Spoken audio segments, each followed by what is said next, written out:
I locked myself in the house. People was calling me crazy. Have a sense of urgency of not staying in your depression.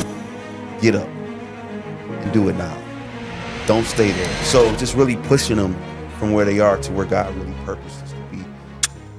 Why do you think people struggle with discipline? It's a journey worth traveling, your space for raw conversations and soulful insights around life's journey. Let's explore. Welcome back to the podcast. My name is Catherine. Storytelling and being able to take you all on these trips, it is truly a joy of mine. Thank you for coming back and rocking with me for another episode. Now, before we kick this trip off, I got a quick question to ask the crew. I want to know, what is your relationship with discipline look like? For me, I have a real interesting relationship with discipline. Discipline, honestly, is not my first language. I have to be very intentional when it comes to this thing called discipline. So I'm always interested in learning like how other people love on discipline and how they have been able to be successful in that area. And that is why I said, you know what? We got to take the crew to the Dojo of Discipline. And I want to take you to the dojo because it's in the dojo where you can really learn how to wax on and wax off and sharpen that skill set of discipline. And tour guiding this episode, we have Raphael Williams Jr., who is a trainer in both the nutritional and the fitness space. He's also an entrepreneur and he's a pastor. I know he does a lot, but let me just say that he is able to win in each one of these areas because of his love and his relationship with discipline. And he also has a heart that is continuously postured to just want to see people win. Like he always wants to see people be at their best. So I'm really looking forward to him taking you through this episode because let me just say, crew, along the way, he drops so many souvenirs in both the fitness and the spiritual space. So I am not going to delay this trip much longer. Let's head over to the Dojo of Discipline. I'm very excited about this trip today. I am very excited about this trip today as well. So here is what you need to know about our tour guide as we head to the Dojo of Discipline. Ralph, I have known him for several years. I started off as his client in the food space where I was getting meals from him. And then I went to be his client in the fitness space. And from there, he has become a friend. And oftentimes, especially when I'm working out and I want to give up, he's like, nah, sis, you got more in the tank. So let's kick it off with who is Raphael Williams Jr.? I'm just a man of integrity, someone who wants to really stand on character and build, from the front to the back. And just be an example of the things that I've really been through, of real life experiences, and not trying to be something that I'm not trying to give a facade story, but just giving the truth.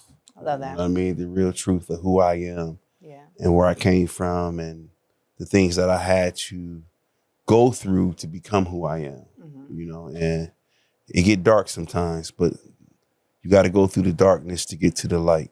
No, absolutely. So that's just about who I am. So starting off with who you are also are a person who lost 100 pounds. Yeah, it's crazy to me still to this That's day. That's crazy. It's like pounds. really crazy to me. That's a whole person. Yeah, it's a whole person. But, it was the process that I fell in love with and not just the destination. I think sometimes we want to get to the destination and we have to understand what the process really takes to get to wherever we want to go in any genre of our lives or anything we want to be. So walk me through what that transformation journey looked like. So it started with the first 3 weeks of just changing my habits. Okay. You know what I mean? I locked myself in the house. Okay. People was calling me crazy. Okay. Everybody that know me, they know Ralph gonna get a haircut, So every you went 3 weeks without no haircut? Every week. Mid-manner day on Wednesday, he gonna get a line up because, he trying to keep it crispy. However, I had to say pause. You know, I'm trying to get somewhere and I can't be around no influences. My sister had her birthday, and I didn't even make it to her birthday party. And that's not like me. Like, I'm just like, I just can't be around no cake. Because here's the thing, I have a weight problem, right? I can't wait to eat. You know what I'm talking about? So I had to really just say, no, I can't go around parties. I can't be around no drinks. I can't be around people because I just love food and I'm trying to get somewhere. And sometimes you have to just take a stand for who you are and what you want to get to.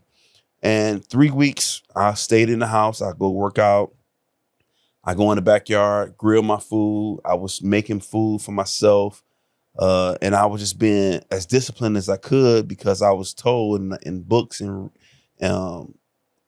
empirical knowledge of learning on my own. Yeah. Right.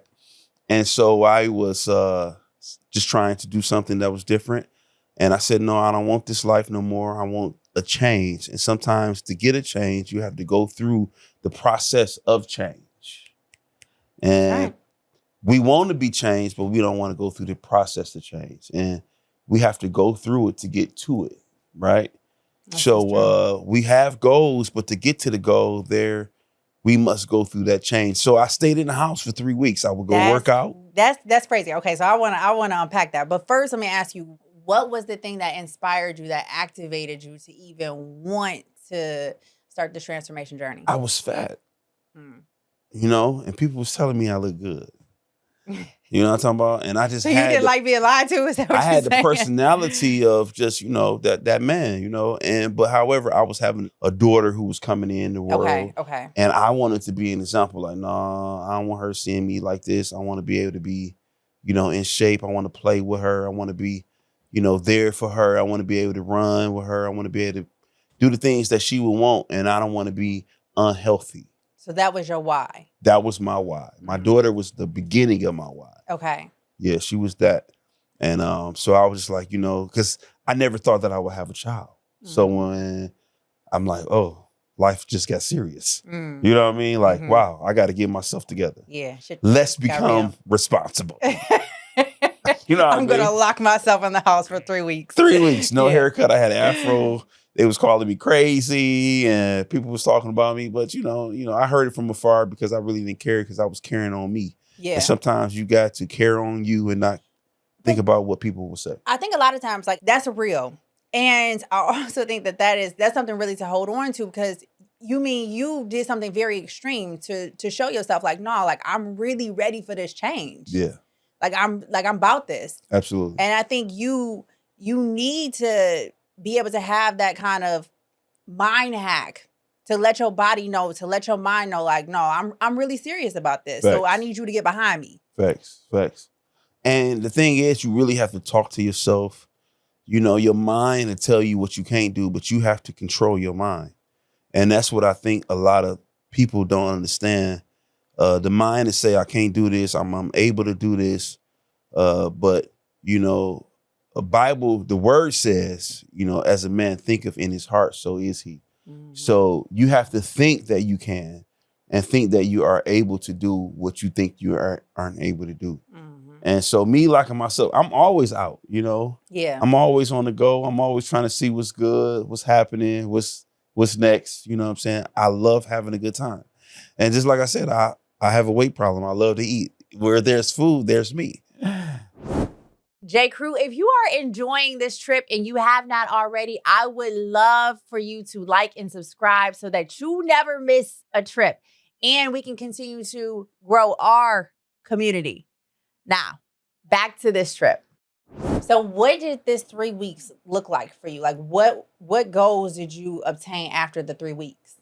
I attained a habit, a lifestyle change, because in 3 weeks, I saw my body. I took pictures every week, right? But the third week of the pictures that I took, it was just like, I'm hooked.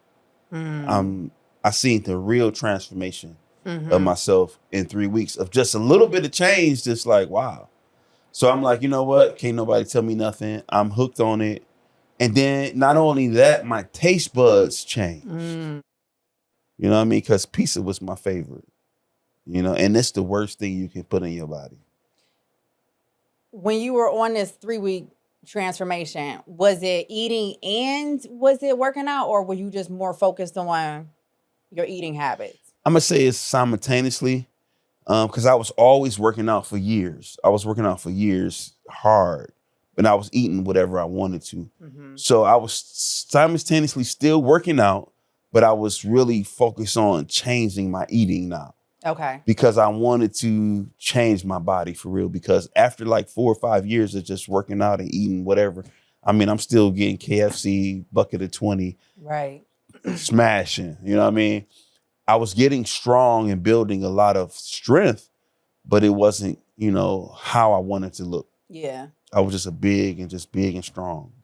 And to your point, I mean, it's about you assessing, like you said, I have an eating problem. Yeah. Right. And so in having that, in recognizing like this is the problem that I have, in order to be able to optimize this health and this wellness journey, like these are the things that I really got to hone into and focus in on. Facts. The fitness thing, I'm sure it sounds like was a little bit easier for you to kind of get into, where Facts. the food was more of the issue. It was more the issue because growing up, as everybody know, my father was a bishop. We was in church all the time. And the mothers was always bringing him pies and they was making food. And, I'm the first family. So after service, he done preached to the people. He done told them what God said and do this, do that. And this is how you live. And when we go to the office, we got a whole spread, a whole smorgasbord of food, right? And so food was just like something, a part of that in the church world. So, and we would always eat real good, at least that's what we thought, we was eating good because, it was just provided for us all the time. But when I look at it, food is the number one killer in the world. Sugar hits the brain 32 times, the nervous system. Cocaine only hit it 2 times.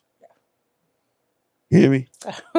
So I'm just saying, like, food is like the biggest killer, and we don't even know it. You know what I'm talking about? So it's like we eat when we want it, but we eating so many empty calories, and we killing ourselves. We stopping our life. We stopping our performance. We stopping our thinking. We stopping the focus of who we really are. I love the fact that you said you had to do this extreme sequestering of self because you knew yourself. You knew how much you love food. So when it came to you being disciplined, was that something that came easy for you? It did not come easy for me. That's why I had to constrain myself in the house because I wanted it more than I wanted the food. I wanted my trainer, the guy that was training me, he showed me him being on a bodybuilding stage one time. And I'm like, wow. I seen his body. I seen how he was, the abs, the chest, the legs. And I was just like, wow, I want to get that, and, the look was just impressive to me. So impressive to like, he like, well, you ain't gonna be able to do this, do that, do that. And I'm just like, I don't care. Okay, I could try. But I had to come out from it. Yeah. Word says separate yourself and come out from among them. So you had to come and separate yourself from certain things that's in your life to get to certain goals that you really want to get to. I'm really glad that you talked about the fact that for you, it didn't come easy. So in preparation for this trip, I was having a conversation with somebody and I was letting them know we're about to go to the Dojo of Discipline. And they were saying their thought on discipline was either you have it or you don't. And they were trying to tell me like, Kat, you're a disciplined person. Like you just have it. And it's like, no, I don't. Like it is a constant tending to process. It is not easy. It is something that I really had to learn. And for me, it's an everyday tending to process. It's an everyday struggle. It's a constant battle. Yes, it's still a battle. It's a battle for me too. Because when you start letting up, more come in. And the sugar is good. And the sugar is addictive. Right. Sugar is so addictive. So it's a constant battle and it's a constant fight that you have to fight through your mind. You know what I mean? So no one that says that they're just disciplined is just disciplined. It's a habit that is built inside of you. So what does discipline mean to you? Discipline means to me is, it's delayed gratification, right? I could track there. It's stopping some good things at the moment to get some greater things later. That's what discipline is. And it's really retracting from the things that you want right now, because we live in a microwave society. Yeah. Where we want to put things on 60 seconds and it's done. But it's not done thoroughly. Yeah. Right? No, for sure. And so we just discipline it's still gonna get you to where you want to be, but it just take time. And you have to bring yourself backwards to get forward. Yeah. After the 3 weeks, now you back out in the world. So what did the protocols look like thereafter to be able to ensure that you were staying disciplined, that you were staying the course? There was a power that came over me because of how I looked from the 3 weeks that I was disciplined. 21 days is a habit. And if you do something for 21 days, you become a habit. Your taste buds change. So now I'm looking at people like, man, for real? And the things that they're doing is just like, I have changed my view. I've changed my emotions. I've changed who I am in just 21 days. And the things that I loved, I don't like no more. I don't even want to have nothing to do with it no more. And I think that's like, that's money right there. Just being able to see within 3 weeks the power that you possess, the power that you have inside of yourself when you are disciplined, when you are willing to lock in, to go to those extremes, to be like, no, like I really, really, really, really want this. And then you carry that with you. Thanks. You carry that with you. So what were you having to say to yourself as you went out into the world and now you're having to like battle all this external? I was just temptation? like, what it was me seeing people that was falling of undisciplinary acts on their life and just indulging into right now. And I can see it, I can feel it, and I can see the power that I have now to just be like, no, I'm good. And then those people is looking at them, it was just like, I don't want to be like that. Like, it was just like a turn off for real. So, but I was always cool, not just like being bougie or nothing about it, but So like, what did your days look like? Like, what did your protocols look like? Just very calculated. I'm making sure I'm taking care of tasks. I'm very goal orientated. Things are being very productive for me because I got the energy, I got the performance, I got the focus. Did you calorie count, or was it just like more intuitive eating? So that was one of the things about me. I never calorie counted. Oh, okay. Because I feel like when I get older, I'm not going to be doing this. I just want to know what I can eat and when I can't eat. Yep. And so even with my meal prep company, I never really calorie counted. Those that wanted to and needed calories to be counted for them, I would do that for them. But it was just really like, let's just eat what we need. And I was showing people how to eat to live and not just live to eat and to be satisfied, right? You need to be satisfied, not to be full. When you eat and you satisfied, that's enough. I'm good. I come back for later. Come back for more. I'm not counting calories. My body is telling me I'm satisfied. I don't want to be full where I'm sleepy. I'm slow. I'm feeling unwanted. I'm feeling terrible. I don't want that feeling. Yeah. I just want to feel like, okay, I got enough. I'm satiated. I'm good. That part. Yep. You know what I mean? I can perform and I come back later. Yeah. So now you see what your body is capable of doing. Is that ultimately what inspires you to get into, like, become a personal trainer? I didn't plan on becoming a personal trainer. I didn't plan on becoming even a meal prep specialist.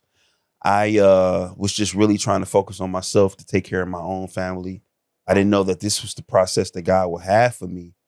And sometimes we go through things and things are bigger than us. Yeah. So a gentleman, he was a 450-pound guy who had 9 tumors in his stomach. And the doctor told him he had tumors sitting on it. You could see him sitting on his stomach. But he could not get the surgery to take the tumors out until he lost 50 pounds. He had to lose 50 pounds. So he called me. He asked me, he was doing taxes for my brothers and my family, and he just seen what I had done. And to myself, he said, well, you think you can do that for me? And I was just like, I could try. Because it was just trial and error. I was just going through learning. And I was just like, let's try. But it was very expensive because of the food that I was getting him. He was paying me like $450 a week because he needed like 7 to 8 meals a day. And I got him together, man. I was shocked myself. I was just really shocking myself, man. Yeah, just trying. Yeah. He lost the 50 pounds. He got the surgery. And then his wife started making the pancakes, and I never saw him again. Not the pancakes, though. You know how love go. Yeah. You know what I mean? She put it on him. No, yeah. He's still married right now. She must have some good pancakes. She got some good pancakes. And so then it was just off to the races. Yeah, off to the races from off there. to the races from there. Like, man, let me start a business. Lord, give me the name. Lord, just, so I came up with Rocket Fuel Nutrition, as you see. Rocket Fuel Nutrition. And can I just take a moment and say, because I think in the intro, obviously I said that's how we first met, was me Facts. becoming a client Facts. of you on the food side. Thanks. And really, like, the food is healthy and it's delicious. And I'm not just saying that. Like, I really mean that. I don't cook in Michigan no more. Like, when I come here, I'm like, Ralph, I'm here for the week. Facts. I need some meals. And you have something that is very powerful. That's great. Thank you. I appreciate you getting me together. I appreciate you. Yeah. Yeah, I definitely appreciate you getting me together. You started the company, Rocket Fuel Nutrition. Correct. Did you have this entrepreneurial spirit always, or? Well, my father was an entrepreneur. He walked by faith and not by sight. I didn't know. I was working a job. I was a team leader for a plant. I hated it. And I knew this wasn't for me. Mm-hmm. I didn't know that I would be doing food at all.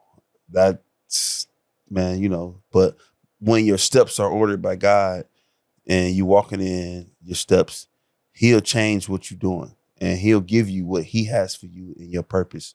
Because I did not think that I would be doing this at all. Yeah.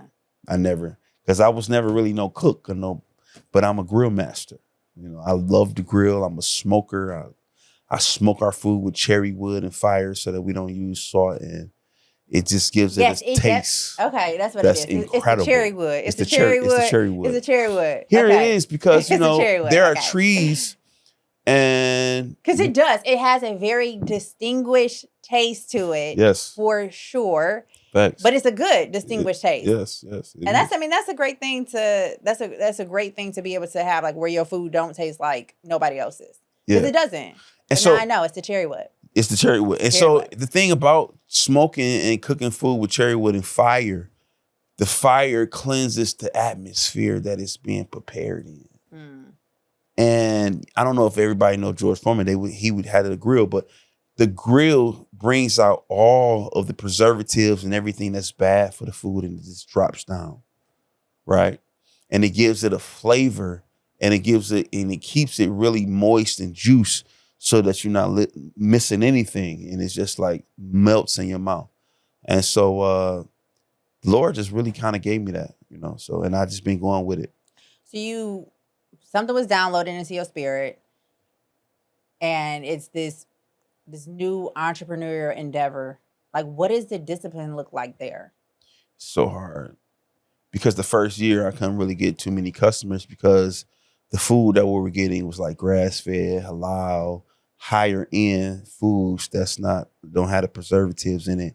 And so I couldn't get the people that I was trying to help because they couldn't afford the food, right? Okay. And it was just like I only had 2 clients for a whole year, and I'm having faith, and I'm telling them it's gonna work, and people looking at me crazy, like, you ain't making no money though, but you're doing this. And I stuck with it, and and it just led up, and God started bringing me the right clients and the right clientele and the people, and they started understanding it, and it just started blowing up from there. What is the discipline like? What does it look like for you though in that new season? Being true to who I am and what I'm doing is really hard, because you're being pulled from all different kind of angles to get more money. Mm-hmm. And it couldn't be just about the money. It has to be about the outcome, because money come and money go. In that moment, it's really having like this disciplined mindset. Facts. Because I had to be disciplined to get my body together. So, and I didn't really want to, but I wanted to go, and I was going through, all type of, where I wanted to just eat, bad food. In those moments, like, how do you stay disciplined? Like, when all you can think about is eating bad food? I try to read my word, pray, or just turn it off, try to make another conversation, because those thoughts, those feelings, they always gonna come. Yeah. And they want to come to deter you from your goal. And they're gonna come, you know, where they partying, they doing this, you can be there, you can be doing this, you can be. And so you have to have self-preservation for yourself and know who you are. And you have to stay focused, but you have to stay encouraged. Yeah, no, absolutely. When your clients come to you and they're just starting this health and wellness and fitness journey, like what are the things that you're saying to them? The first thing I'm going to say to them is stick with me because I'm going to set you free. I'm going to set that free. Okay. I'm going to set you free. You know what I mean? Yeah. And no fat formed against you will prosper. You know what I mean? If you listen to me, we're going to get it together, you know, because it's a road. It's a journey. You know, it's going into the dojo, right? Yeah. Of disciplining yourself and stopping all the distractions that you don't even know that's distracting you. Yeah. I think that's the biggest thing, like when it comes to, like, that's one of the keys when it comes to discipline is really being able to understand what is going to distract you and to move those, distractions. Because when it comes to discipline, it can be such a chore. Facts. And so it's like, how can I make this easier on and for myself? No facts. Because when you're trying to discipline yourself, you don't understand what discipline really means. And sometimes the closest people to you can be trying to pull you from discipline. Mm-hmm. And they don't even understand that part either, you know, and they'll take it personal when it's not personal. And it's just a road you're trying to go through. Right. It's not even intentional a lot of the times from them. It's not. You know, it's just they don't even know. They don't understand. And so you really have to have that. You have to be locked in and you have to have that personal wisdom. And fortitude. Yes. For who you are and where you're trying to go to. Yeah. And sometimes it takes so much of a discipline and a focus to get there. You know, it's like going to a trip, you know, you're driving. You have to be focused on the road. That's and true. You have to go through where before we had GPS, we had maps. So we had to be real more focused on the maps and making sure that we don't miss the exit. Yeah. Because sometimes we are, anytime, you know, we all miss exits on the phone call. I think we were having this conversation, weren't we? I think at one point, about like missing the exit or whatever. Yeah. And you'll miss the exit because you'll get distracted. Yeah. And now you gotta. It's not even intentional. It's not even intentional. It's not even intentional. And now you gotta get off the exit, come all the way back around to go back to you're losing time, and it's just like we have to stay focused. Yeah. No, for sure. And we can't stay focused on people that's in front of us because just because they're in front of us don't mean they're ahead of us. Right? Break that down. You know what I mean? I mean, because you got people that's talking good, that's talking big, and they may have done more things than you. But if you know, I don't know if you ever been in the car driving and somebody's just starving past you, and you just, you know, you driving slow, you driving, you know what I mean? And next thing you know, we at the same light, but you just scurried past me, and I'm cruising, and you all mad looking at me like, "What are you doing? What are you doing?" Yeah. But at the end of the day, we at the same. I done caught up with you at the same stop. Like, so it sounds like you need to have patience. Patience is the virtue, right? You know, the turtle wins the race. It's the marathon, right? You know, and a lot of people are in rocking chairs. You know, they move in a lot of places, but they're not going nowhere. You know what I mean? Rocking chair going back and forth, but it's really not going nowhere. That's so, right? Yeah, that's a fact. I have a couple questions. I have a couple answers. Okay, great. I appreciate that. I got a couple questions from the J Crew. The J Crew is our community. Okay, great. So here's what they want to know. How do you fall in love with working out? And let's preface this real quick. For you, it took you a minute. Fall in love with working out, right? Like it wasn't you, that wasn't your bag. No, it was not my bag at all. You know, falling in love with the process, you have to continue with it to fall in love with it, to see the results of it. And when you see the results of it, it becomes addictive. And you become in love with it because you know what it can do for you. Yeah. And that's in anything. That's in anything. Yeah, so, no, for sure. J. Crew, I hope that was a great answer for you because I fell in love with working out on legs. Legs may be my best workout, and I used to really, really, really hate it. So lunges is like my number one. Yeah, you do. Like he will make you. Oh my gosh. Yeah. Okay, so when we're training, Yes. there's this long pathway. And he's Facts. like lunge down it and There back. and back. There it There and is. back. I'm That's like, right. What? Yeah. How many times until I say stop? Or Let's get it. Yeah, Yeah. it's a lot. It's a Because lot. that's the It's a lot. foundation. When you build a house, you have to have the foundation sure, right? So when the wind comes and the tornadoes come, the foundation keeps it strong. Yeah. So your legs and your body is the foundation, and it's building your whole body. Listen, you ain't gonna have to convince the ladies to work out on the legs. The legs is like, that's our favorite they day. love it. Yeah, we love the absolutely. legs. Yeah, we love the legs for absolutely. sure.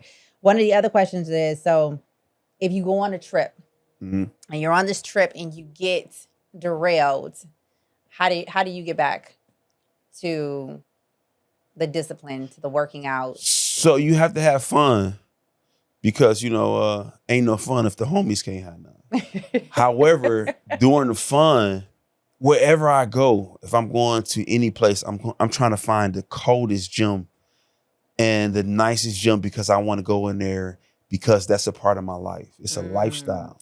So you got to work out when you're traveling. That's what you're saying? I'm always working out when I travel. Okay. Because it's a part of life. Yeah. If I have to use the bathroom, I have to work out. Yeah. And I want to find the best gym because it gives me a different inspiration. I see people here. I see all different kinds of, ethnic groups here, and this gym is nice, and I'm about to just go ham in here. I'm about to let them know where I'm from. And it's just something that gives me pleasure. So, and before all of the excursions, let me get up, and it don't matter how much I drink, how much I have a good time. I got to get it in for me first. I generally too work out when I travel.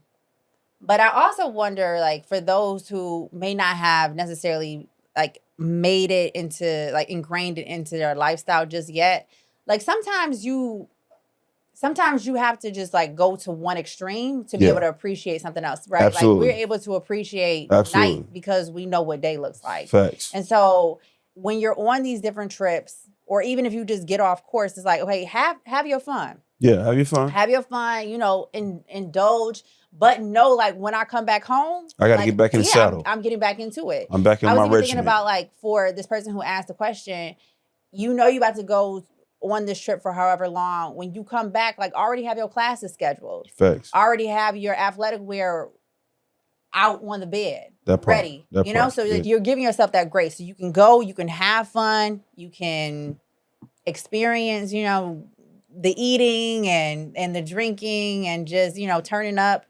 And then like, well, when I come back, I'm locked in. And here's the thing. It's just always about balance. It's just, I got to have balance in my life, even on vacation. Yeah. And even wherever I go, it's just a part of, I'm trying to administrate balance in my life, and it comes in time. And so the first thing you can't be is so hard on yourself. Yeah. Because when you be too hard on yourself, then you never get back to that part of the balance. You just keep going and doing this, doing that, and say, I always get back to it, and then you never get back to it. Yeah. So you have to have grace for who you are and, and where you at. Yeah. And so, because some places you may not find a good gym, and you may not be able to be good with just doing calisthenics and just things on your own. So have fun, for that time, you're only going to be here for so long. And when you get back, just jump back in the saddle. I made a post saying discipline is love. Okay, so let's explore there real quick, because I think oftentimes when it comes to discipline, it's all about it's rules. Thanks. And I think that's like the biggest drawback. So for me, being a person who, as a creative and also as a person who has authoritative issues, when I hear rules, I'm like, yeah, nah.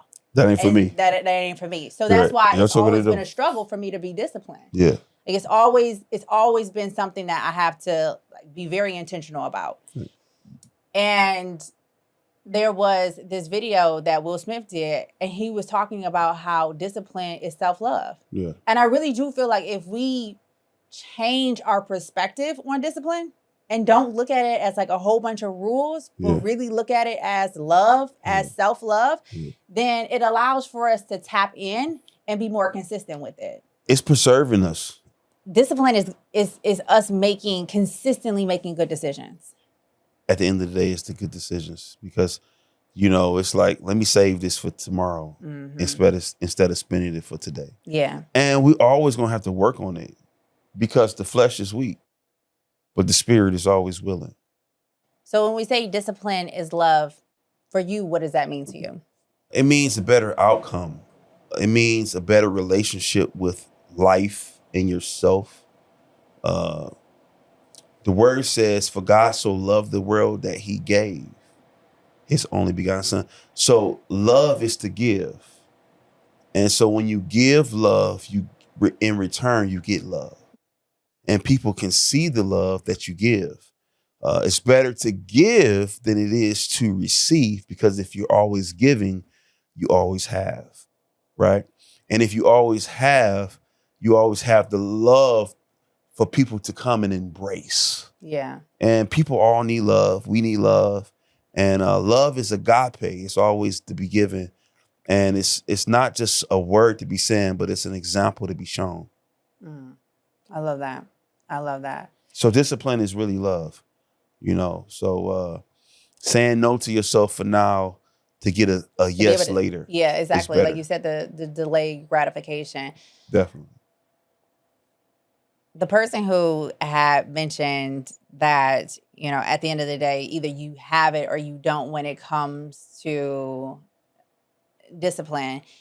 I think when we look at our life, there's areas that we are disciplined in and there's areas that we're not disciplined in. And so it's like, if I can be disciplined in these other areas, then all I have to do is just apply it to these particular areas that are really going to serve me.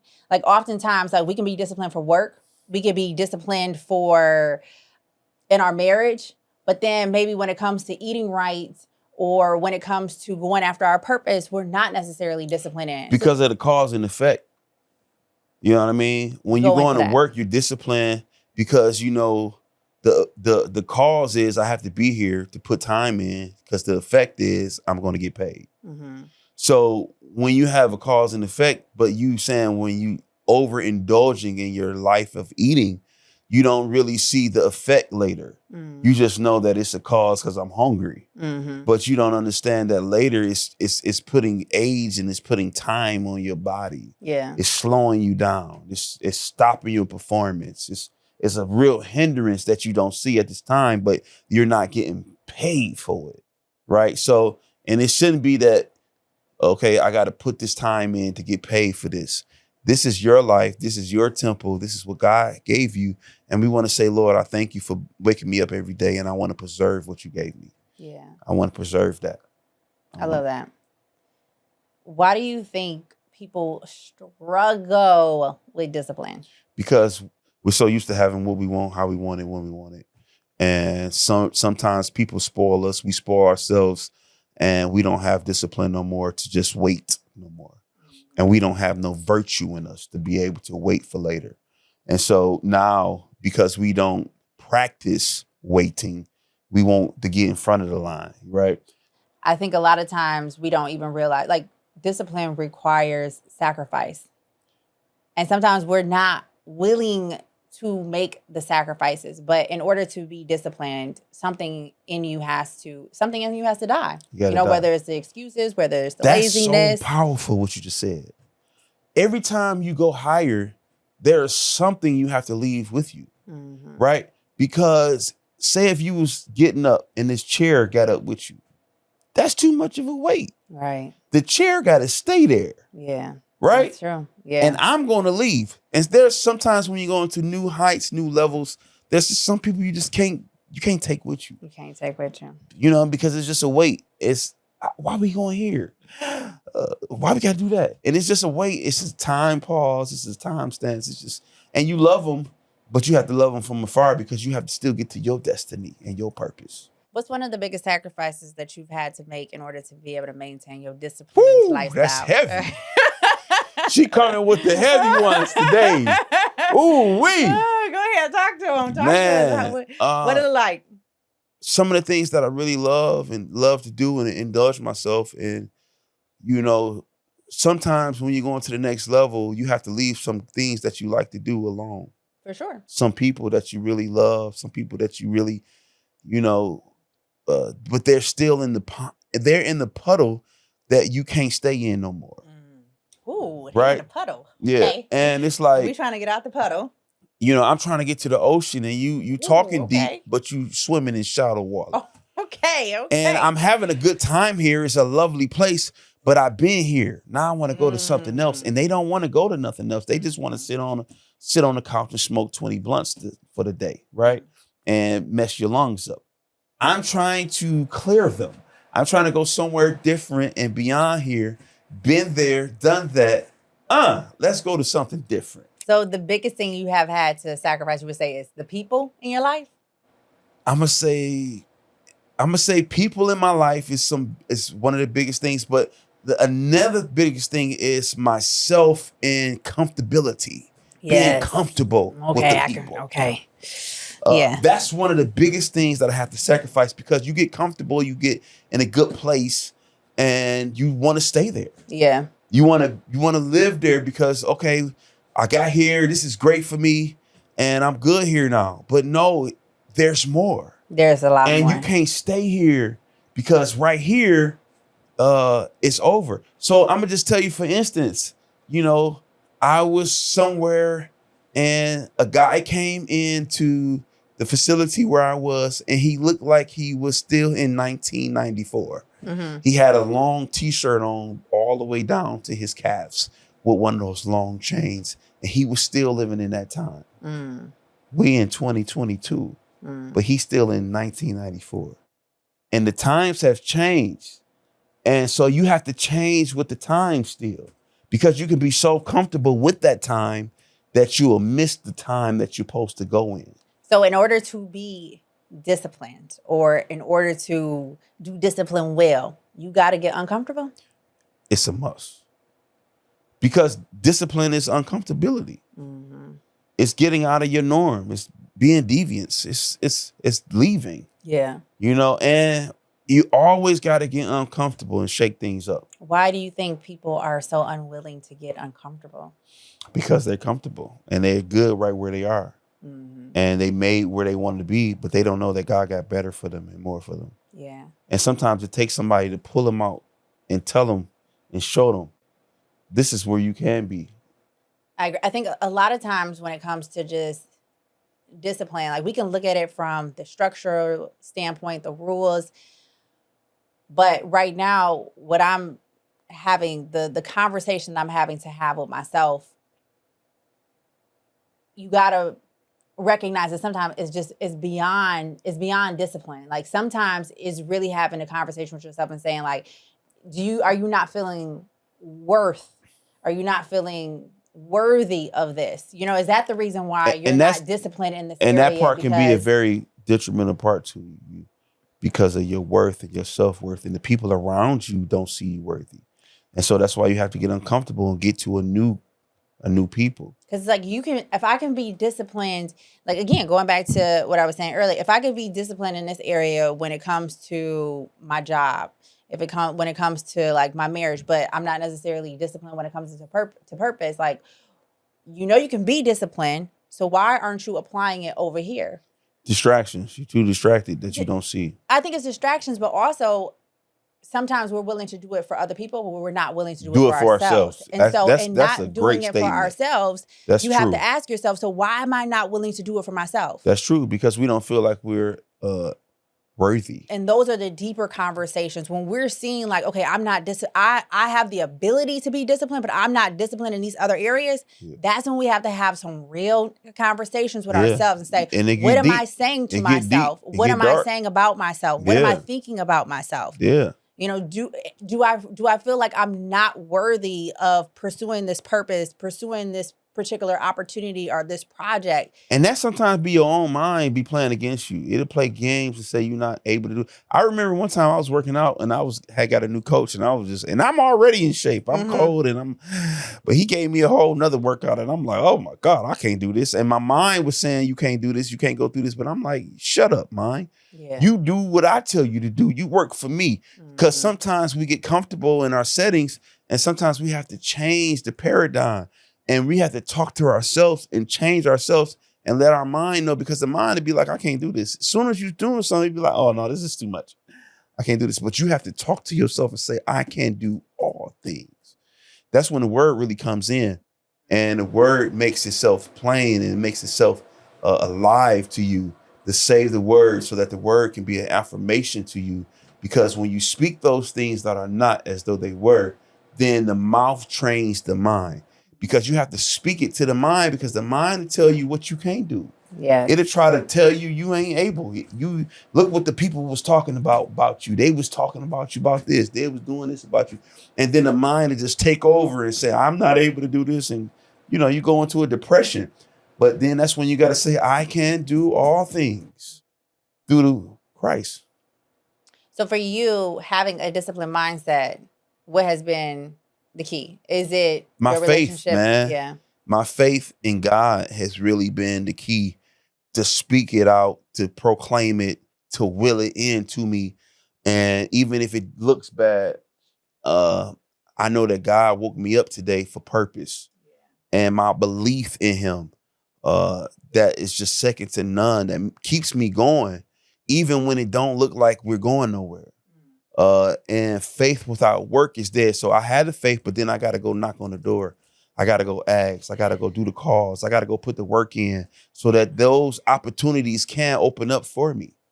I think that's like the trickiest thing too, though. Like, and it's the hardest thing when you're not seeing the fruits of your labor yet. That part, yeah. So, it can be frustrating. Yeah. Yeah. So for you, outside of obviously like with scripture and just knowing that you have to really apply faith, what other things are you doing to make sure that in those moments where you're not necessarily seeing the fruits that you want to see, like how are you staying disciplined? How are you staying the course? I'm staying steadfast, and I'm not going to lie. Sometimes I fall short. I'm not perfect, but I'm striving for perfection.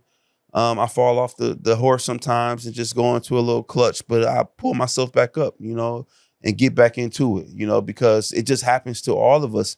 And you got to know that, every day it's not going to be a perfect day, but you got to still pull yourself up from where you are to get to where you need to be. And you can't put too much pressure on yourself because, we all have our breaking points. Nobody is perfect. I'm not perfect. And I'm not saying that I don't go through and that things don't get hard, because things get harder for those that keep pressing. I think that's the one thing about, for sure, when it comes to just discipline, when it's shown up and showing out for you. Yeah. Like for you, you lost 100 pounds. So you saw not only like what I can do, like what I'm capable of, but also what happens when I apply discipline. So it's in those moments when things aren't going as fast, you go back to those as times. You want. Yeah, you have something to go back to. You have something to go reflect on and remind yourself of what the truth is. And it's like, I am going to always reap what I sow. Yeah. Like Absolutely. You cannot, that's law. Yeah. Like you cannot break that law. Yeah, it's going to break you before you ever will break it. That's that part. For me, one of the biggest sacrifices that I've had to make, like obviously like I can relate to you in terms of like the people, or just really having to minimize my social activities, especially when it comes to purpose. Mm-hmm. And just having to lock in on the weekends and everything like that. But I think internally, one of the biggest sacrifices I had to make was removing the armor. Removing the armor has been like the biggest sacrifice with this, especially with this podcast, because you're having to be so vulnerable, so open, so transparent. And that comes with a lot. That comes with judgment. Yeah, and you shielded. You didn't even like to be out. I didn't. You didn't like to nobody see you. I'm like, yo, you got an Instagram? You're like, no, you out on. You wouldn't. You just that was you. So me being here with you was just like phenomenal, because I know who you are. And I know it's not about people. It's about you, and you don't like to be seen. You don't like to be out on the broadcast for people to be talking about you. And it's in you too, though. You know what I mean? It ain't just on you, and it's in you to be in front. It's in you to lead. And most of the time, the people that don't want to do it is the ones that God chooses to do it. So I commend you for even just stepping out on faith and doing what you're doing, because I know so many years you this wasn't for you. Yeah, you didn't do this. I really appreciate you saying that, and also knowing that about me. Yeah. if somebody does not personally know me and they saw that first episode, it was like, girl, you over here telling all your business, all your tea. Right. What do you mean you private? What do you mean? But that is who I am. I am such a private person. Yeah. But I also knew that. That's like my wife. She private. She don't. Yeah. I'll be trying to get her out of it. Yeah. But it's like, you know, people see the glory, but they don't know your story. Yeah. And so they judge you off of what they see at the beginning. And so that's why you can't go off of what people. You got to go off of you. You can't. You can't. But it's definitely a struggle. It's a constant tending to process for sure. But definitely that was one of the biggest sacrifices that I've had to make. I've had to remove the armor so that I could be more vulnerable, so that I could push past. Thank you. I'm loving the whole ambiance. I'm loving all of this, what you have done. You're so creative. Thank you. And I see you going very, very far. I see the world listening to you, following you. I see the world being an example just because of you being a pillar and listening to the voice that God has told you to help more people. And coming out of your own self, you know what I mean, in your own comfort zone and stretching into the deep. I appreciate that. Yeah. And that's one of the reasons, you know, like this episode is as much as it is for as much as it's for the community, as much as it's for the crew, it's very much so for me too, just having to lock in when it comes to just being more disciplined. Because in certain areas I'm great in. But in other areas, again, as this creative person, a lot of times as a creative person, you don't like rules. You don't necessarily like structure. You like to think outside the box. Like me too. Yeah. Like and so it's like structure, rules. I always have struggled with that. It does not come easy. But doesn't. I do know how impactful structure and discipline is. Like if you want to be able to get somewhere for the long haul, if you're trying to go the distance, like you need that discipline, you need that structure. You do. And so it's really just understanding like this is what is going to carry you. For me, definitely trying to create those systems, trying to be able to create that structure and figuring out like what is that structure going to need that's really going to help me to optimize whatever it is that I'm trying to achieve, right? Because like you can make it real hard for yourself. Yeah, you can. And it don't have to be all that hard. You can make it hard for yourself and be in your own way. Yeah, like you said, you were a person who you knew if I go outside and I'm tempted, it's going down. It's going down. Yeah. And I think a lot of people, there's times where I think that I could out, you know what I'm saying? I could outbeat myself. And it's like, girl, every single time you try to work in your bed, you already know what it's the bed. You are going to go to sleep. It's over. You keep trying it, but you keep failing. So it's just really you understanding and knowing yourself and creating these structures that are going to be best for you, right? Are going to help to get you to wherever it is that you need. And it's being honest with yourself. And that's the thing. You can lie to people. I ain't saying don't lie. But when you lie to yourself. When you lying to yourself. Oh, man. Come on. Now, that's the biggest downfall. It is. You know what I'm saying? Like, really you lying to you. Nah, you just really going backwards. Yeah. You know, you got to be honest with yourself. So. Yeah. Understanding, like, your temptations. Understanding the things that are going to trigger you and removing those things. Like, that's exactly what you did. And I'm so glad that you just brought that story up because that's something that you could just constantly like rinse and repeat and you're going to win every single time. Like you figure it out. Like I can't be around people. Yeah. I'm too weak. And being honest about and I can't be around temptation things that I know I love. I know that's got me. You know, I know I'm trying to fight off from smoking weed, and why would I keep going around the people that do that? Right. Next thing I know, I'm gonna be blowing one with them. You know, it's just that simple. Food, anything, same thing. You just gotta separate yourself and come out from among them. Yeah, and it's just go back to the word all the time, and always go back to the word because the word is the most powerful thing in the world. It is. I agree. When it comes to being disciplined, is yes for yourself first. It's self first. Yes. But the way that your discipline can show up and it can impact other people, right? Like had you not been disciplined, had you not sequestered yourself in the house for those 3 weeks, I wouldn't be here. You wouldn't be here. Think about how We many wouldn't know each other. lives. Think about how many lives you've impacted. Think about how many lives you've changed because you chose to be disciplined. Yes. So yes, discipline is very much for ourselves, but just as much as it's for ourselves, It's for others. it's also for others. And discipline is one of the hardest things to do. If you could change your body and your body type and your composition of who you are and really have a natural transformation, it's only 1% of the world that can do that. That does that. And understanding the sacrifices that are going to come with it. Like sacrifices are going to come with it. Yeah. Things are going to have to die. Yeah, they got to die. Things are going to have to die. You caring about, again, going back to the things that I've had to, like sacrifice outside of the external things of, a certain social life right now, but the internal things that I'm sacrificing, like I said, letting go of the care of judgment, right? And just being a lot more vulnerable. Yeah. And letting go of being such a private person and being okay with talking and talking about my story and taking people through like my valley. Like that's not, it's never easy talking about the things that don't paint you in the best light. Right. That's but it shows your growth in the strength that you possess and the power that you have of yourself, because it don't matter about what they judge and what they say. You know know what you've been through, and you know what it took you to get to where you are now. Right. And so what they say doesn't matter, because there are some people that they love you but hate you in the same sentence. They love what you've done and created, but they hate that it's you because they have no identity for themselves. And so they're talking and they pointing the finger, but in nationality, they really want to become who you really are. And you're still being persuasive to them. At the end of the day, they want to be like you.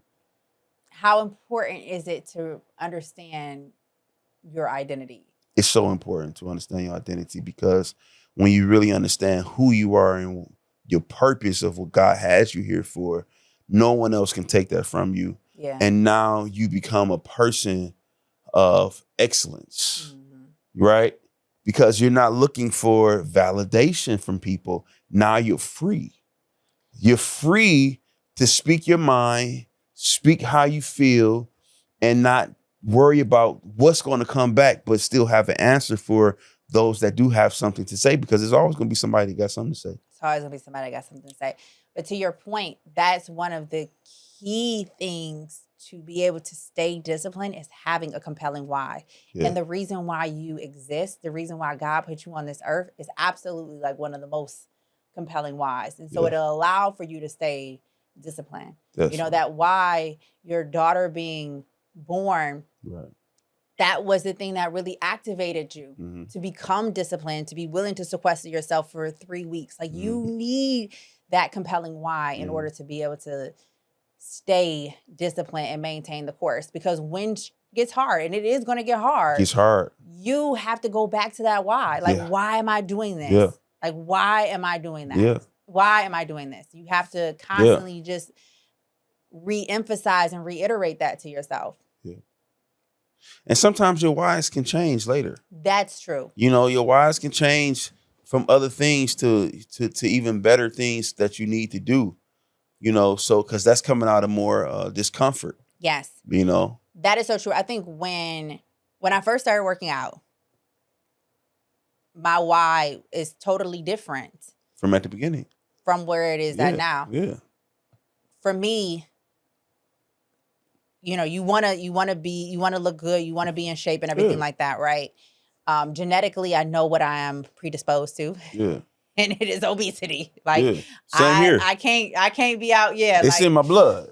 There's some people, I got one of my closest friends, like she can eat whatever she wants. Yeah. I am like, that is not my story. I can't eat whatever I want. That's not. Girl, if you don't preach in here. Every single time preach I talked to her, she had a Popeye, she had a McDonald's, and I just be like, oh my gosh. How can you do it? Yes, it can't.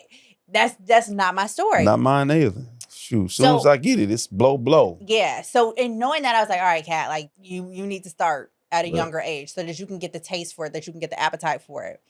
Now, that's not my why. Yeah. I need it from a cognitive, mental. That part. I need clarity. I need clarity. I need to breathe. I need to feel good when I wake up. I need to feel that energy. I don't need that sluggishness. That part is just different now. It's like I'm, it's that's it. Yeah, for me, like when it comes to just, it's a stress reliever for me now. It's just the weight of the world that I have to get off of me. Exactly. In this moment in time. Yes, I need that release. I need a release. I need that release. That releases these everything. Toxins. Because every day we in the world, there's pollution that is being polluted in us that we don't even see. And I had to get this out of me. Yeah. Yeah. No, for sure. And for me, like, I'm such a momentum person. Yes, you are. So when it comes to like, when I wake up in the morning and I can like get it in, it sets the tone for my day. It sets the tone. It really does. Yes, it does. But what I will also say is when you're dealing with just the pressures of life, you have so much that is being put on you. Woo. And when I work out, just again, the mental clarity that I receive, like it's just this reminder, like, Kat, you got it in you. You can do it. And a lot of times, like, I could be on the treadmill and an answer comes. And like I was struggling with something for and it comes days, to you. And it just comes to me. And I'm just like, oh, like I need it from my mental stability at this point. Yes. Like there's times where it's the wintertime.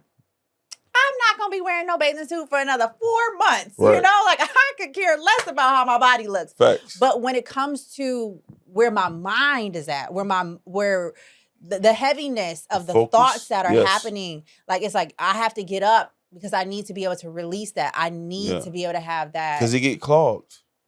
It really does. With so much. It really does. And you don't know where to stop, where to piece it apart from.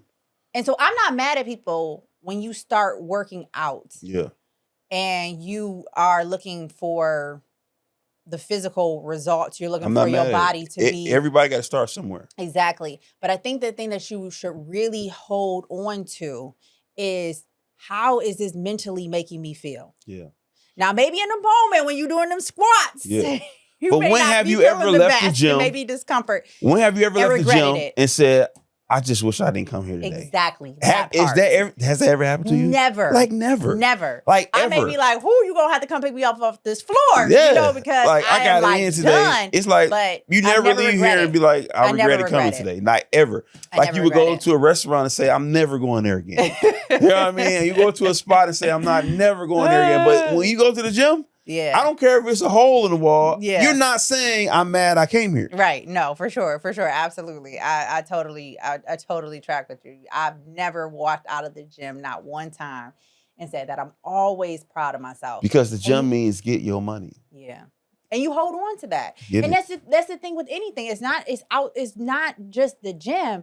You know, even when I'm in here and I'm spending hours, like I never regret it. Because never regret it. You know it's building character. It's building something in you. You'll never regret being disciplined. No. But it's an undisciplined life that you regret. That you're gonna regret. Because it's time that you pass by being lackadaisical, being foolish, living in the moment, having a good time, and the good time is over. And the time that you was having a good time, you could have been disciplined on so that the time now can be better for you. And you can have something saved up for later. So what would Ralph's life look like if he was undisciplined? Oh, I wouldn't be here talking to you. I would be probably what would you be doing? 600 pounds, diabetes everywhere, can't see, glaucoma, I would not have what I had. I would probably not even be here. I'll probably be in the grave because of the food that I love, and it can take over you. And like I said, sugar is the #1 killer in the world.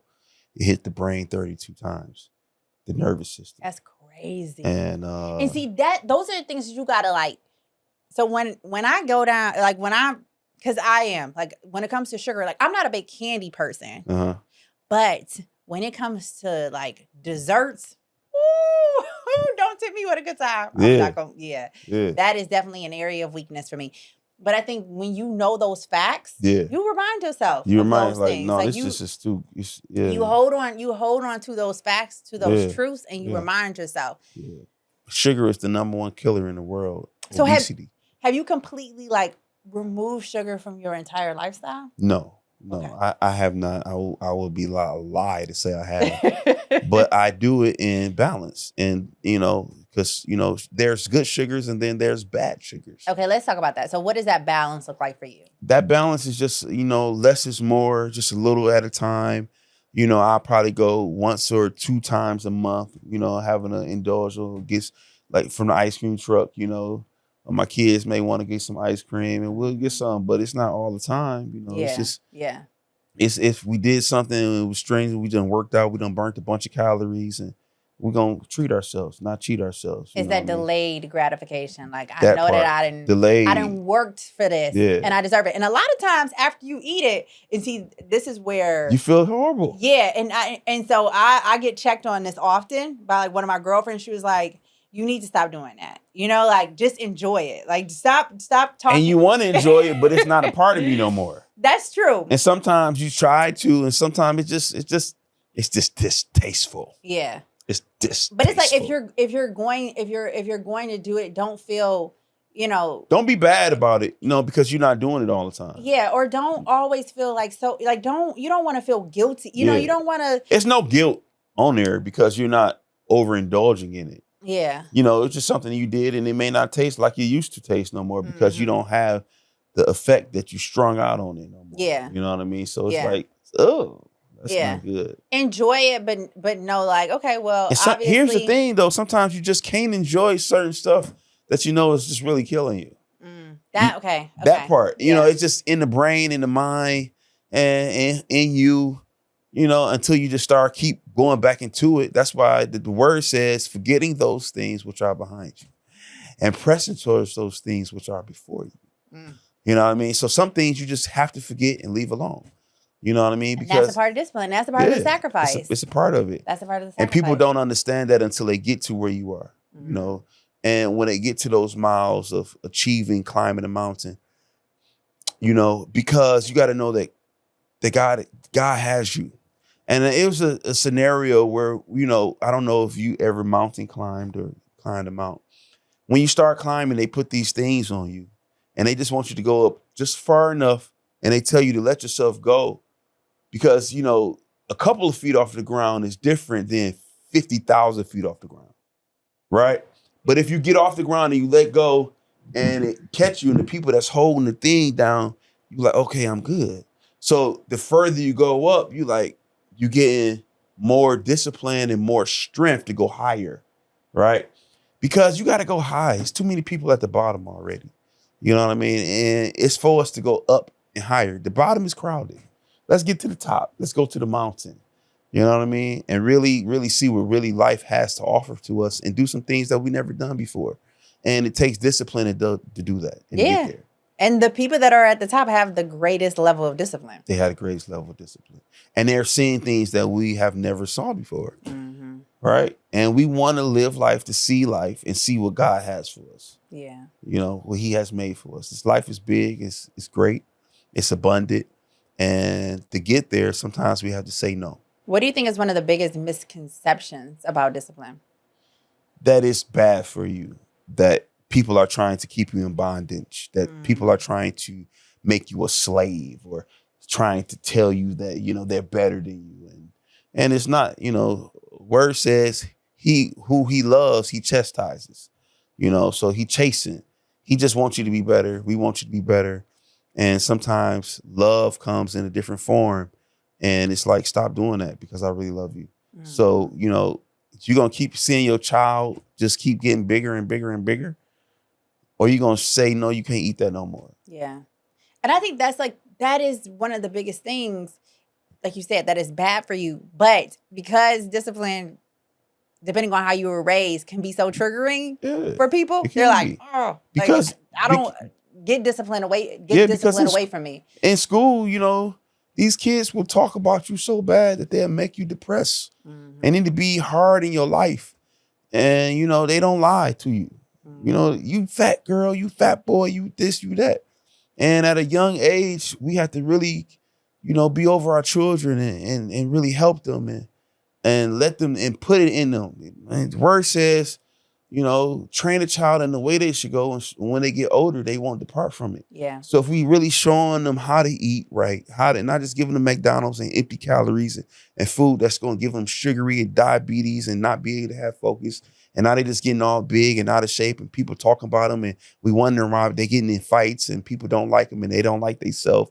It's because we didn't bring them up right. We didn't chastise them to say, no, you can't have this now. I'm just trying to think about it in my mind. Like, I can't see any place that anyone has gone where it is high to the tops of their mountains without making good decisions and without some level of structure. Like, you really need both of those things. And that's what discipline is. You have to have it. You have to have it. Discipline is all about making good decisions and having structure. Yeah, knowing when to hold them and knowing when to fold them. Yeah, for sure. Yeah. I think also another misconception about discipline is that it gets easier. I think we get stronger, but I don't necessarily know if it gets easier. Because every single time, even though I never regret going to the gym, even though I never regret, coming in here and doing the podcast, when I know I'm going to have to be in here doing production, it's not necessarily that you have to stay humble with it because it's not easy.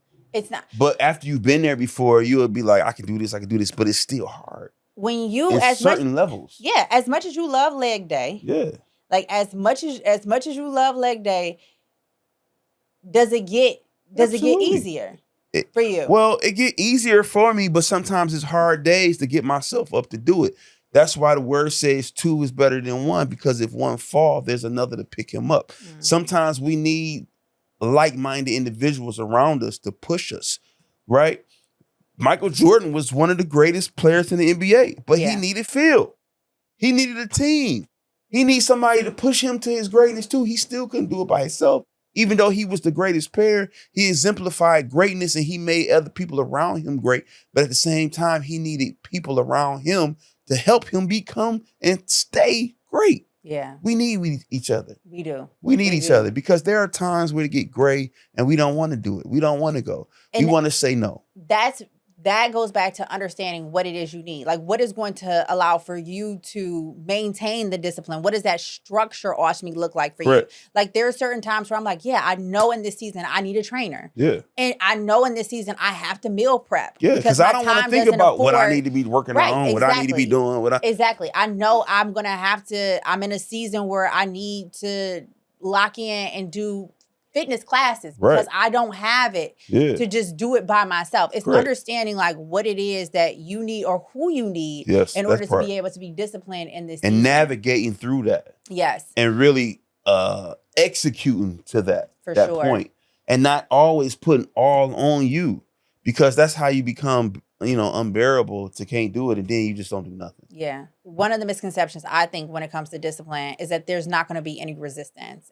And I just feel like when it comes to you being disciplined, like there's always going to be a certain level of resistance. So that's what I mean, like when I said you get stronger, but it doesn't necessarily get easier. Right. Like you're always going, there's always going to be that certain level of angst. Mm-hmm. There's always going to be that certain level of resistance. Your mind telling you that you can't do it, that you shouldn't do it. And those are the things that you have to push past. The great thing is you have situations that remind you that you can do it. I think you have to know, like, it's going to be there. It's still going to be there. It's going to be there. It's still a struggle. It's still a heartache, and you got to go through it to get to it. Yeah. No matter what.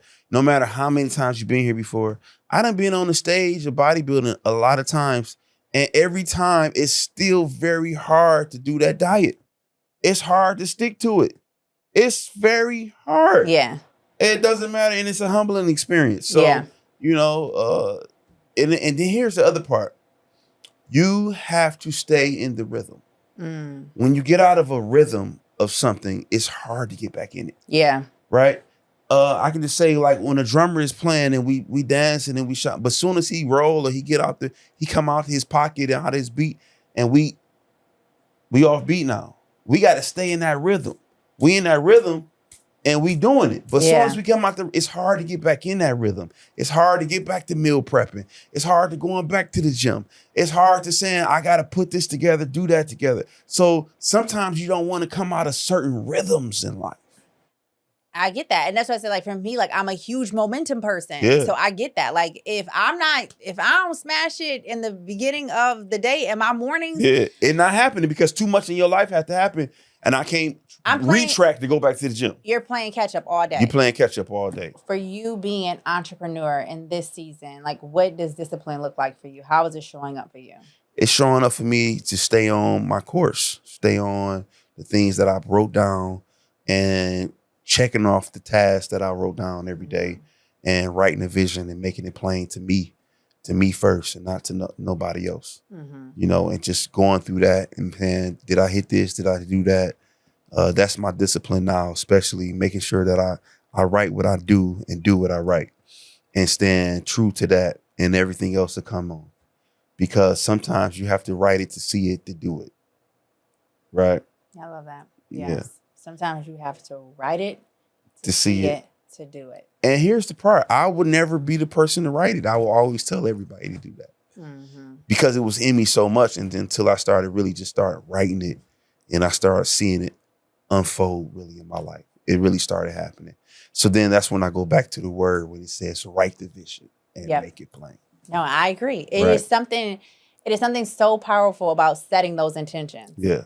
And planting those seeds and then being able to watch them unfold, to be able to watch them manifest, to be able to watch them or to be able to watch yourself actualize those things. Yeah. And then go back and read and be like, damn, like I said I was going to do that and I did that. I don't even believe this right now. I did that. Yeah. And it's that reminder is so powerful. Yes, it's so powerful. It's so powerful. And I think that's, you know, like outside of the fact that just being able to remind yourself in the moment of like what I said to hold myself accountable to that. Yeah. Like this is what I said I was going to do. Yeah. And I'm going to do it. I wrote it down.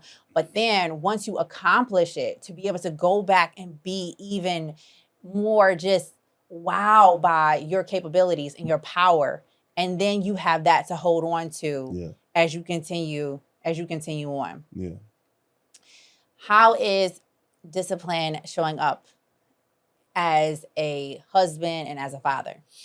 Just being responsible, remembering who I am and the people before me, watching them.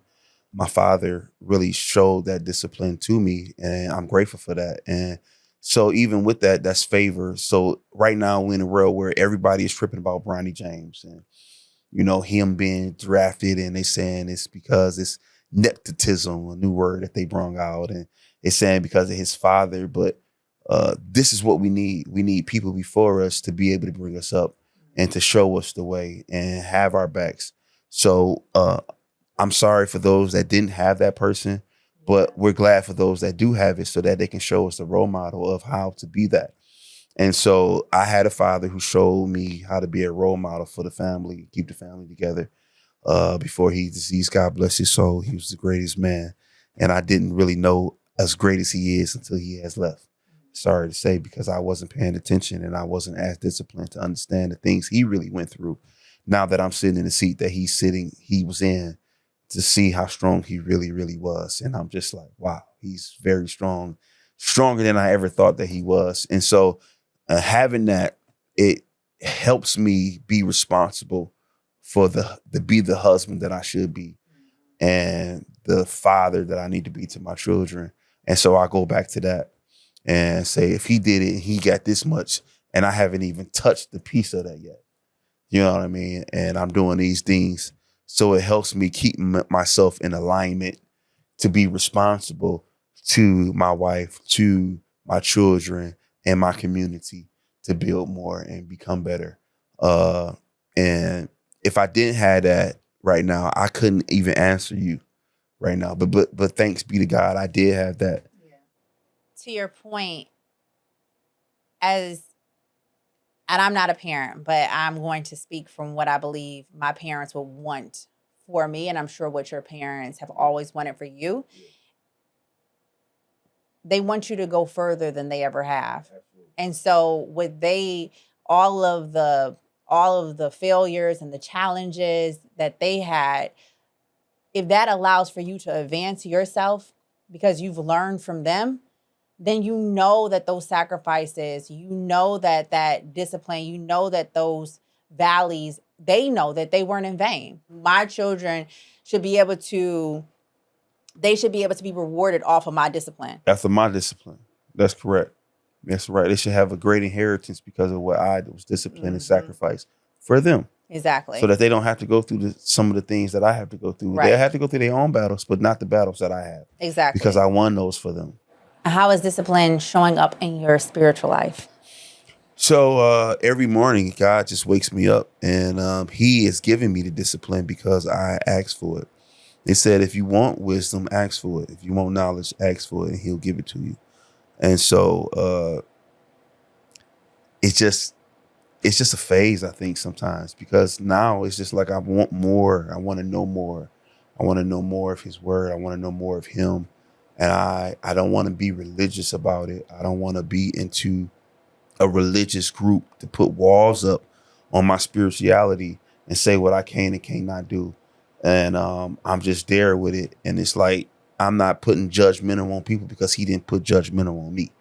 You know, I just want to be what He called me to be in this day and time. And I want to serve, and I want to uplift, and I want to enhance as many people as possible, as well as impacting myself. And when I impact me, I impact more. And, you know, when we impact, we get income. And that's the outcome. As a pastor, it has to be a lot trying to manage. It's a lot. What it is. Being disciplined It looks is. like. So how are you ultimately handling that pressure? I do a lot of praying. I'm on my knees a lot. Because it's I couldn't even really answer it. It's God coming in and staring for me because, you know, I'm not perfect, and I strive for perfection through Him.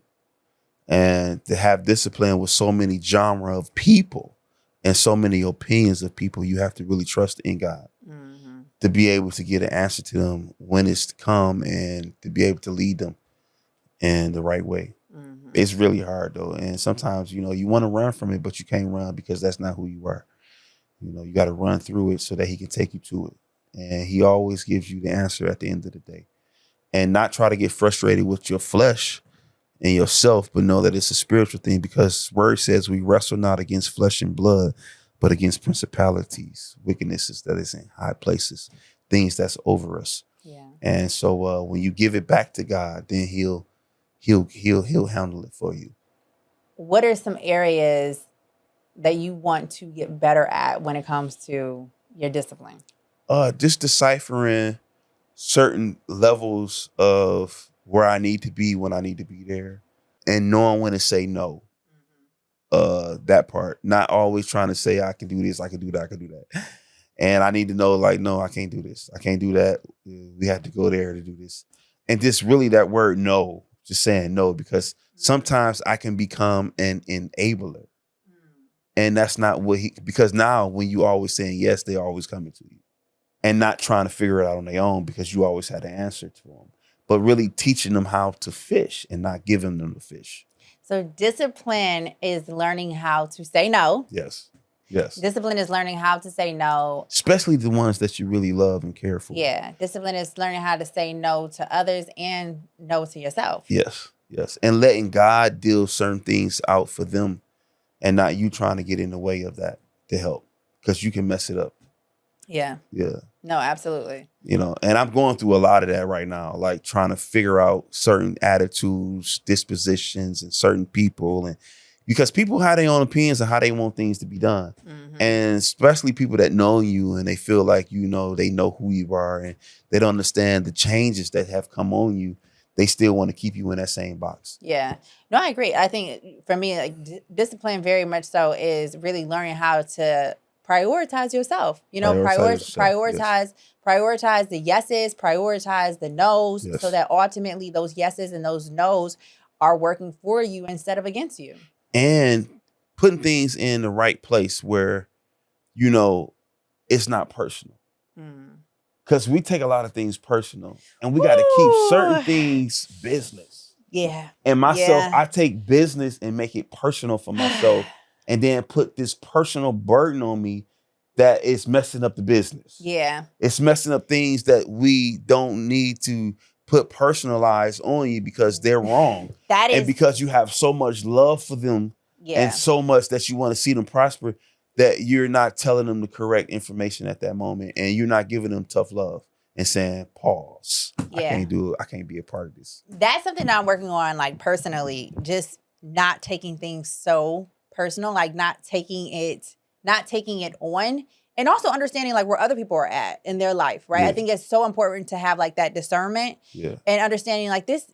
Don't take it so personal. What was I kind of got messed up on the word I was trying to say. It was like I was trying to say the put it in the right place. Compartmentalize it. That's the word. That word I was trying to say. Yeah. No, but you do. You really do have to you definitely have to compartmentalize things and not take things so personal. Yeah. But I think for me, because I do so many things from a personal place, you know, from a loving place, from a giving place, like when you're making sacrifices, when you're setting your own time aside, when you have decided not necessarily to prioritize yourself or whatever it is that you may have going on to help somebody else, you take it personally. Yeah, and everybody not on the level you on, though. They haven't been through everything, so then you have to sometimes come all the way down to them to try to help them, and then it's like taking you out of your rhythm.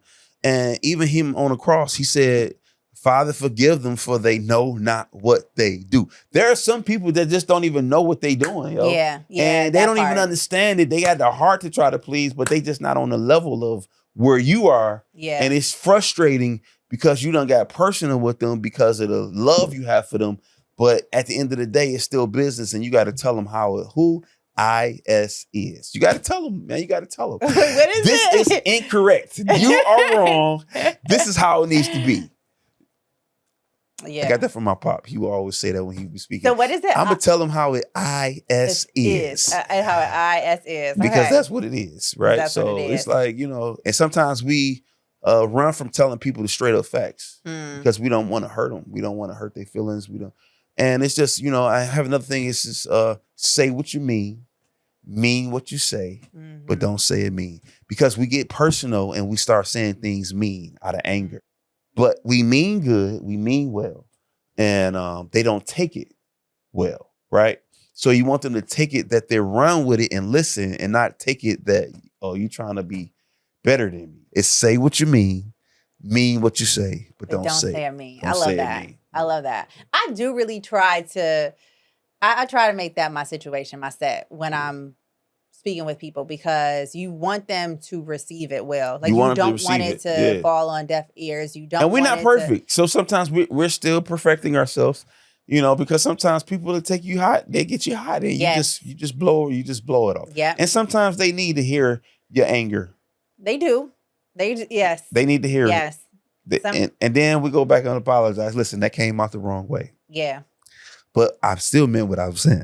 But I think that's the important part of being disciplined and having, because discipline very much so I think is having discernment, right? Yeah, and so being able to have discernment and being disciplined in what I am saying and when I'm saying it. Yeah. Because sometimes, I speak for myself, like emotions will overtake me. You. Yeah, it get me out of pocket. Yeah.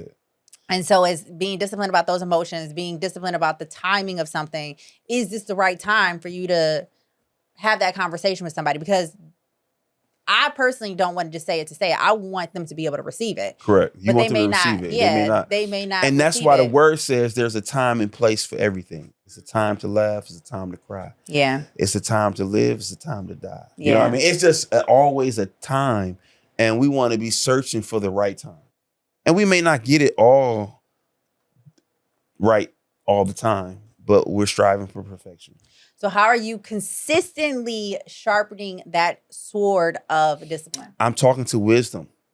People that went before me, that's older than me, that's been here, that's been through what I've been through, hearing how they, you know, went through it, giving me more, you know, giving them the scenario synopsis. And iron sharpens iron. So sometimes you have to go to other people and give them what you're going through so that you can make your situation better. You know, you can't always try to get it from yourself. You need a different opinion from someone that lived longer and has more and been more places than you. No, I love that. I definitely love that. What are we saying to encourage people who may have fallen off track when it comes to being disciplined? Have a sense of urgency of not staying in your depression. get up and do it now. Don't stay there. So just really pushing them from where they are to where God really purposed us to be, because we all fall short of the glory. And, you know, he says he's given us grace on our case, and he'll turn our now around so that we can win. And when you turn the word now around, you got won. So, you know, you got to win that situation, and you got to have urgency of winning it. I agree. I think you find the balance in the urgency, because yes, it is important for you to get yourself out of it, but it's also important for you to feel through that and learn whatever lesson it is that you're supposed to learn. Look at it, listen to see what you've done, but don't stay there. Yeah. And after you get there, you can go back and reflect on what happened and understand, because sometimes some things can keep you bound, and you'll be blind. You'll be blind to it, and time will pass by, and you can't get time back. Why is Raphael's journey worth traveling? This journey that I have been on has been just a humbling journey, a very humbling journey, a hard journey, but a journey worth traveling, because I'm part of the 1%ers of the world that go through it. And, you know, it's great. I feel like it's great, and I'm glad that I was chosen to go through this, because, you know, there are some that you don't choose it when you're chosen. And it says, he who is not courageous enough to take risks will accomplish what? Nothing. You won't accomplish nothing in life. Nothing in life, yeah. And so you have everything in here to make this atmosphere what it is. This is a great place. This atmosphere is blessed. And I see this atmosphere traveling to a lot of different places, a lot of different continents. And people need this. They need to be blessed. They need to feel this. And they need to grip this into their lives. And I'm just glad to be here sitting in this seat at this time, being able to be a part of this journey. I receive all that. And I'm just grateful, obviously, for our relationship and just, you know, everything that you have imparted into me and continue to. Yes. And also for taking us to the Dojo of Discipline. Okay, so tell us where we can find you at. You can find us at www.B as in best, E as in ever, rocketfuel.com. So that is brocketfuel.com.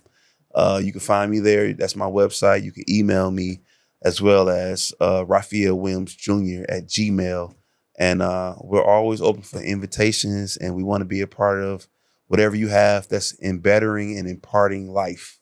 And I will just piggyback off that and just say that the same love and discipline that you showed on today is the same love and discipline that you and Tay put into the food. That's his wife. We definitely put it in there. Into the food to make sure that it is going to edify you. It's very nutrient rich. I like that, edify you. I like that. Are you on social media?